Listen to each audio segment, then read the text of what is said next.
Welcome to Chillin' 101. We hope this video helps. In this video, I will explain how to replace a headlight assembly on a Volkswagen Jetta. First, gather your essential tools, including Torx drivers, a Phillips head screwdriver, and a ratchet with extensions. Make sure you have the correct replacement headlight assembly. For safety, it is crucial to disconnect your car's battery, especially when working on the driver's side headlight. Now, let's pop the hood and get started with the removal process.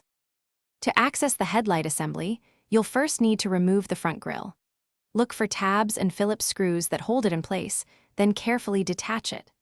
Next, locate the T25 and T30 Torx screws along the bottom and in the wheel wells that secure the bumper cover.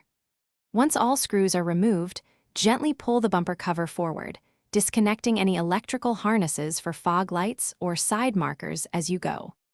With the bumper cover out of the way, you can now access the headlight assembly. First, disconnect the main electrical connector located at the back of the headlight by pressing its release tab. Next, you'll find 3 T25 Torx screws securing the headlight assembly to the vehicle's frame. Remove all 3 of these screws. Once detached, carefully twist and angle the old headlight assembly to pull it free from its mounting location. Now, take your new headlight assembly and carefully angle it back into its mounting position. Secure it with the 3 T25 Torx screws you removed earlier. Reconnect the electrical harness to the back of the headlight. Then, reattach the bumper cover and front grille, ensuring all tabs and screws are properly aligned and tightened.